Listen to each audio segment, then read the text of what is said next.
Hello, my wonderful, beautiful friends, guys. Welcome back to our /EntitledPeople, where people truly believe it's all about them and no one else matters. And in today's episode, it's another wild one, guys. We've got entitled exes, entitled family members, Karen parents forcing their sick kiddos on strangers, and one OP shares a situation that they're in where they realize the person they married is a super Karen. Guys, I hope you enjoy the stories, don't shake your heads too hard, and as always, you can send or link your post to this email right here. Let's dive in.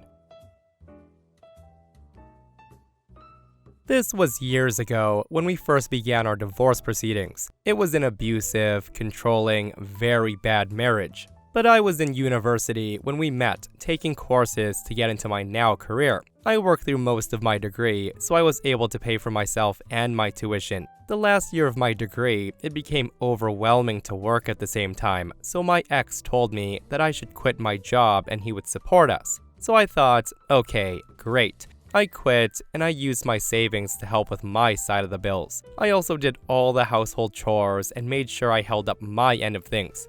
Fast forward to when I graduate and I get multiple offers and I start working right away. Our marriage fell apart about 7 months after I started. He had multiple affairs, plus the abuse and everything else. So I left and I went no contact. Our first time seeing each other was 15 months later at a mediation meeting with our respective lawyers. It only took him 15 minutes to begin shouting and cursing at me, and then he demanded all of my income.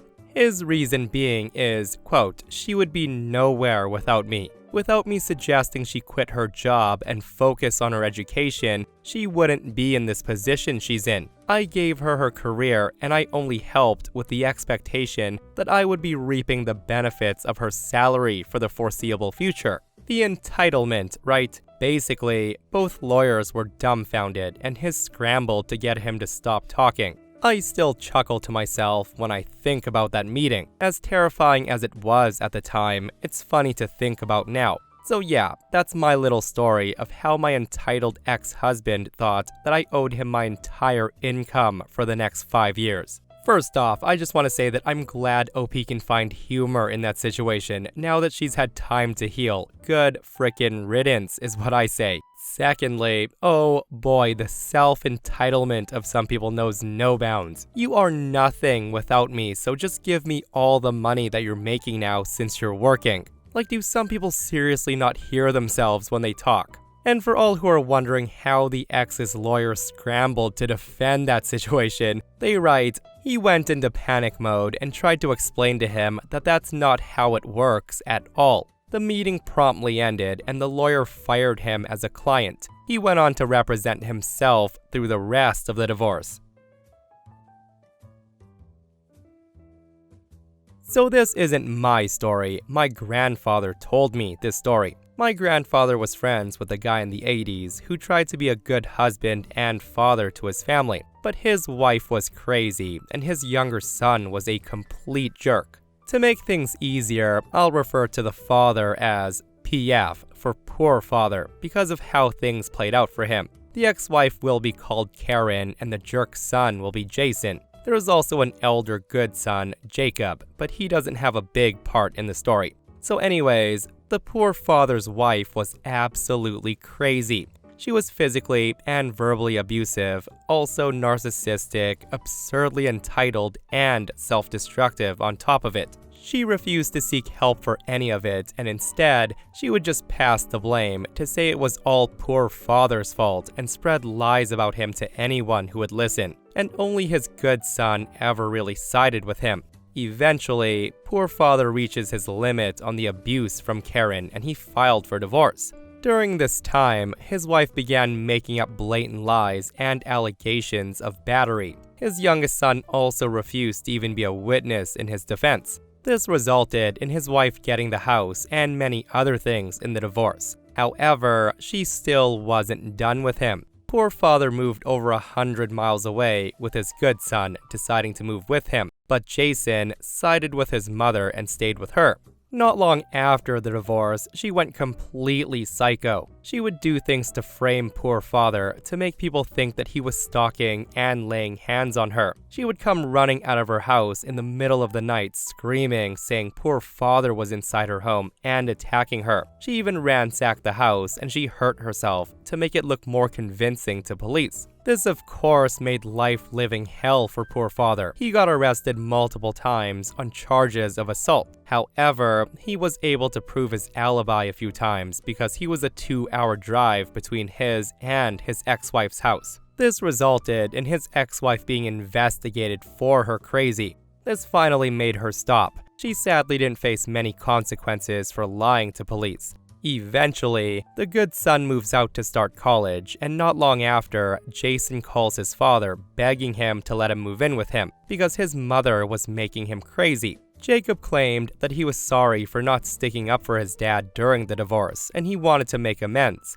Poor father thought that this was a chance for him and Jason to finally have a better relationship as father and son. And things went great for a year after Jason moved in. One evening, however, when poor father came home late from work, there was police at his house. Apparently, Jason held a party with other kids from his high school, with underage drinking using alcohol that his father stored in the house. When the police came to the door due to complaints, he told police that his father not only arranged the party, but also allowed them access to the booze. To say that poor father was flabbergasted as police put him in handcuffs yet again was an understatement. When he asked why his son had done this, Jason just responded with, "Because you divorced mom. You deserve everything bad to happen to you." That's right, Jason had spent an entire year planning to frame his father just to take some revenge on him for leaving his mother. The poor father was arrested on multiple charges.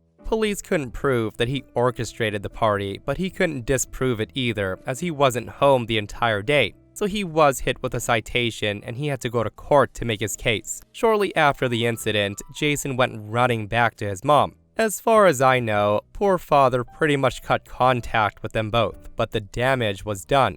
Many people still believed him to be a wife-beater that also let his son drink while underage, and it nearly ruined his life and his career. Eventually, as time went by, people did forget.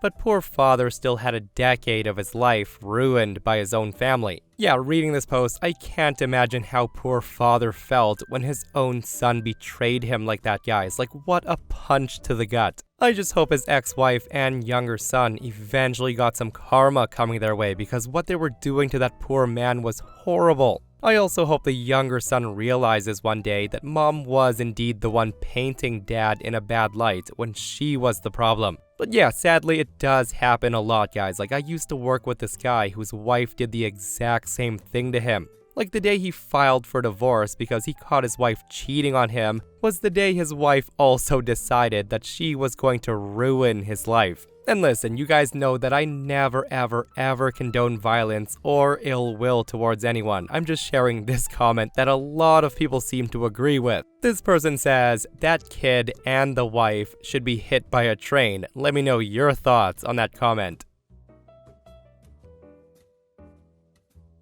So I moved out of my parents' house last year. My parents have kept my childhood bedroom as it is, with all of my old toys, belongings, my clothes, etc., because I go home to visit most weekends and help around the house. This includes some collector edition Barbies and dolls that my dad bought for me when I was younger. I keep them in their boxes, stored on a high shelf. There was about 10 dolls, most of which are collector's items now because of their age and condition.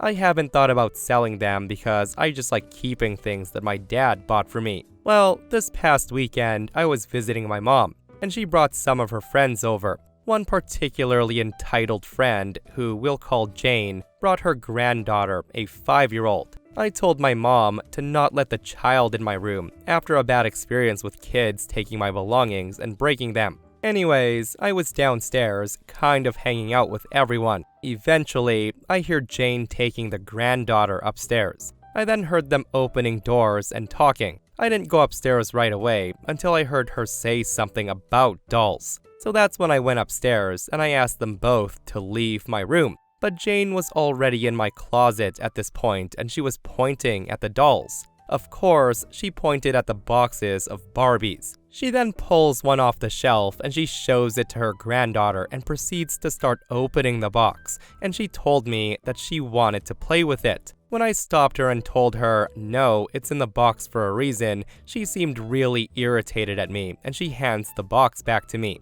She then left my room and the child started crying and saying she wanted to play with that exact doll. So I went through my things and I found some of the dolls that I'd opened as a kid and played with, and I offered them to her downstairs, but she kept insisting on the princess doll in the box.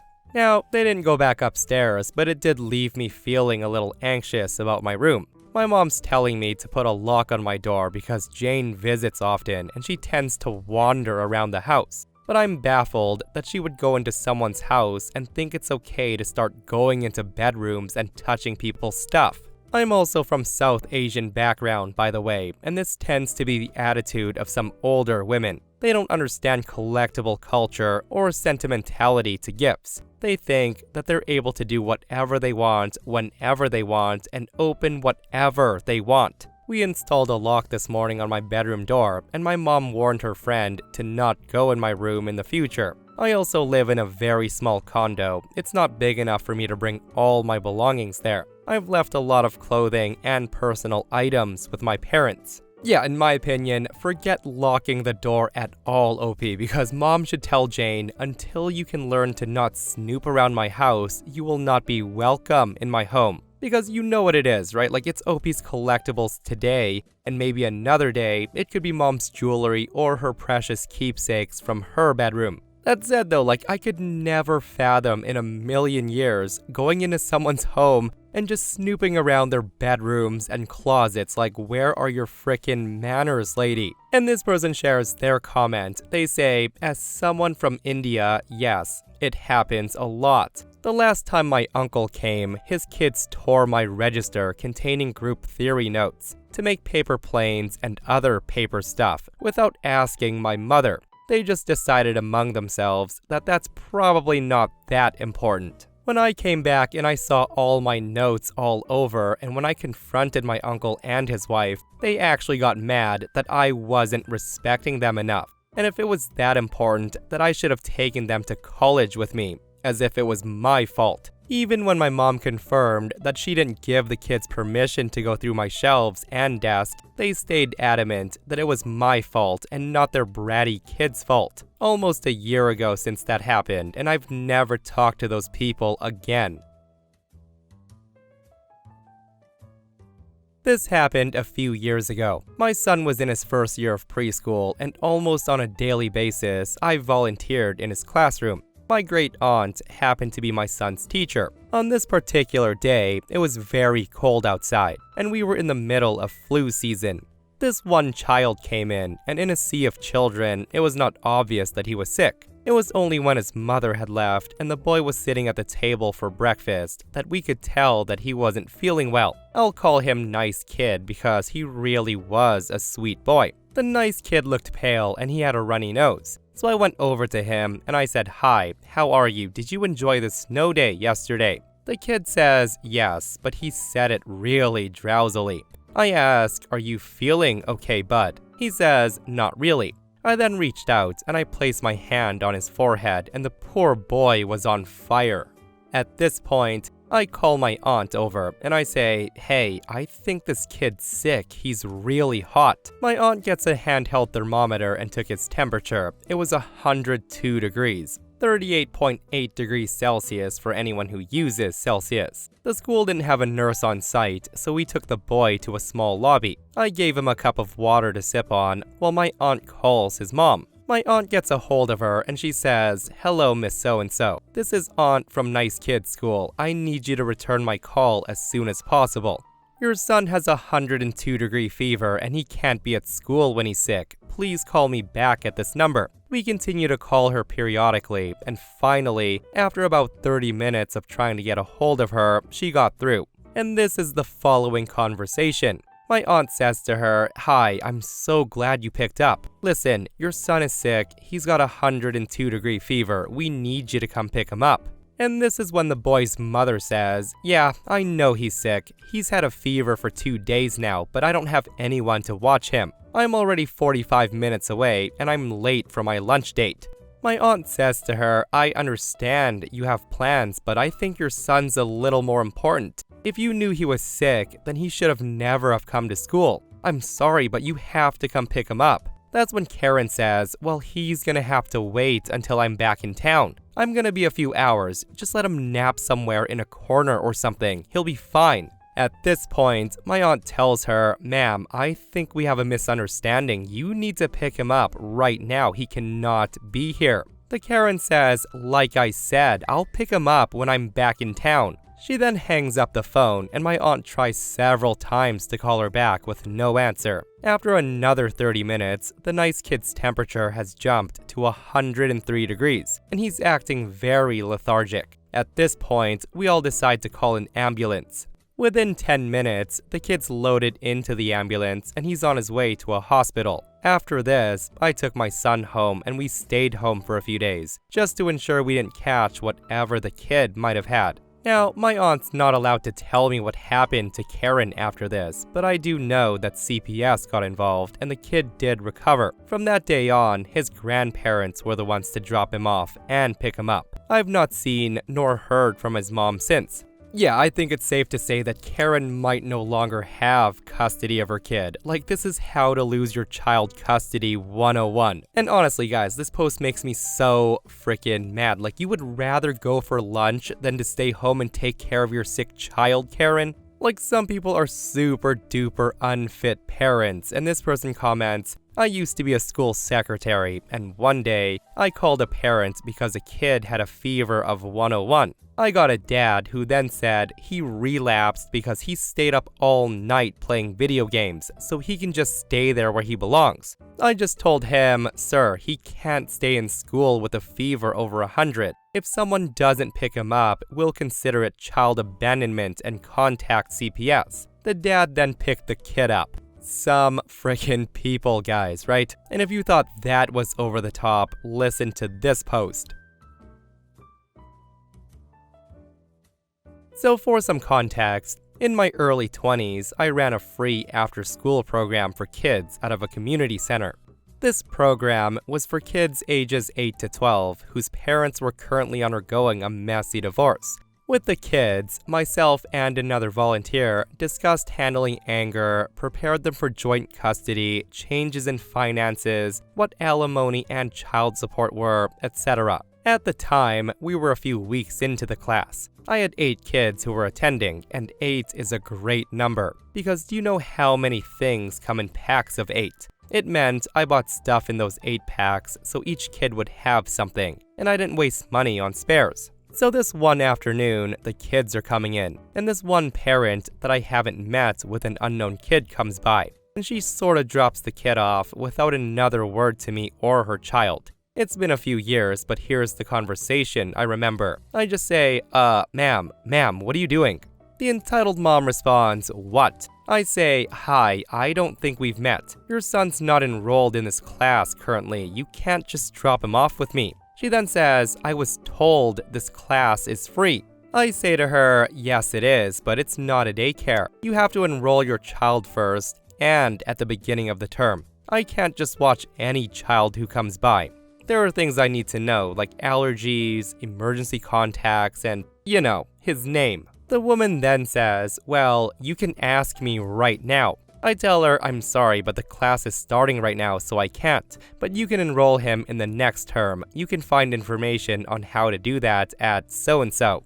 The woman just rolls her eyes, and she says, "I have an appointment. Can't you just take him?" And for the record, the parents were supposed to be enrolled in the class across the hall, which is another class to help them through the divorce. They can't just use us for free childcare. I just tell the woman I can't. Besides, I didn't know I'd have another student today, so I don't have enough supplies or snacks for him. The Karen then goes on and says, "Oh, he doesn't need any snacks. He won't mind." I just tell her, "Ma'am, of course he's gonna mind. All of these kids are eating all this stuff, and they have juice boxes. And all the other kids will have workbooks, and he doesn't. It's not fair to him." Besides, it's not really safe for me to watch a child that I have no information for, so you can sign him up for the next term. At this point, Karen gets all huffy and she says, fine. She then grabs her kid and storms off, and that was the end of it, or so I thought. A few minutes later, I'm working with the kid and the other volunteer. She's setting up the next activity. I can then see the door opening a crack, and the same kid as before is shoved in, and then the door slams. This is when the other volunteer and I share a what the F look. But I open the door and look out, and the entitled mom is booking it down the hallway. I scream and say, ma'am. Without turning around, she screams back, I'll be back in a few hours. Never mind that the class is only an hour long. So me half running after her say, ma'am, if you don't come and collect your son, I will call the police about an unaccompanied minor. He will not be here when you get back. Hearing me say that, she stops, sighs, and then turns around and pegs me with a glare. She then says, you're being so unflexible, you know. This is terrible customer service. To that, I respond with, you're not a customer, please take your son. The Karen grabs her kid's hand and she starts storming off while yelling, I can't believe you would call police on a child. What kind of teacher are you? What's your name? I'm gonna tell your boss how horrible you were to me and my son. And to this day, I do wonder if she attempted to talk to my boss about my behavior. Or imagining the look on her face when she found out that the boss of the program was me. So here's a quick backstory. I married my current wife, who we'll call Karen, and she had 3 kids prior to us meeting. She has 2 sons, one who's 13 and one who's 12, and a daughter who's 10. We also have 2 kids together. That said, a few years ago, kid number 1 decides to make up stories about me to his teachers, saying that I've been beating him and his siblings. Child Services did a thorough investigation and they found it to be all made up. And ever since, I've kept my distance from any parental roles. I also have to admit, I find their entitlement incredibly annoying, and I do lose my temper from time to time. Most of the time though, I just walk away. Also, I don't know how relevant, but their biological dad has been out of the picture until 2 years ago. He's since won enough custody and he refuses to work, so we have to pay him child support even though the kids are with us more than half the time. So that said, here's the story. Due to how our routines work, it's up to me to get the little kids ready each morning. I also take them to their respective school and daycare. However, all 3 stepkids are expected to get themselves ready and catch their buses. Kid number 1 always leaves to go to his grandparents because he gets to make a lunch consisting of nothing but sugar. Kid number 2 usually follows but didn't this morning. Instead, he thought it was a great idea to fool around. Now, I don't prompt them or tell them what to do because, as their mother always says, you can't force my kids to do anything. They have to want to do the right thing. So I'm just going about my business, not really paying attention to them. And then out of the blue, kid number 2 starts yelling at me saying, you dumb idiot. You should have told me how late I was. Now I'm gonna miss my bus, and it's all your fault, you a-hole. And yes, these kids are allowed to and often swear at me, and their mom has done nothing about it. This tirade goes on for a while. I just ignore it, but in my head, I'm getting mad. I then call his grandma and tell her to take him to school as she works there. I then call my wife and I let her know what happened, and this is the text message I got. She says, I'm sorry he got pissed at you this morning. I just think you need to let it go. We know that when he's stressed, he doesn't deal with things properly. And about him calling you an a-hole, perhaps I talk to him about it later when he's calm. Anyways, no one needs the stress. I read it and don't say anything. So come later in the day, I'm not happy at all over cleaning up and doing everything for the kids. My wife notices this and she gets mad at me for being upset. And this is what happened. She says to me, you need to let it go. I respond, but it's happening all the time. Why don't you do something about it? Her response is because my kids need to choose to do the right thing. I just say, what? She then says, what are you going to do about it? At this point, I say, I'll leave if it doesn't stop. She then says, "I'm not stopping you, but it's not fair that everyone keeps telling me what to do with my kids." I tell her, well, doing nothing about their bad behavior is a bad parent move. She then says, "No, it isn't. I know they'll do the right thing. You just need to let it go." My response is, "So you're telling me that I have to make a change and allow them to keep treating me like crap and letting them walk all over me?" She then says, "Yes, because they're kids." After that, she left, and I'm sitting in the bathroom thinking that I don't feel anything anymore. I just feel numb from it, and I'll update when there's more. Update number 1. So after I wrote this, I decided to call my parents. My dad gave me some great advice to use my audio recorders whenever I interact with the kids and gather evidence. In a couple of weeks, I should sit down with their mom and a third party as a mediator and go through the evidence with her. In very black and white terms, I need to ask what she's gonna do, and then give the ultimatum right then and there. If she says no, I walk. In the meantime, I'll be gathering my resources to prepare for the worst. I would also like to point out, as a couple of you say, they believe the kid about me being abusive. Here's a quick story behind that.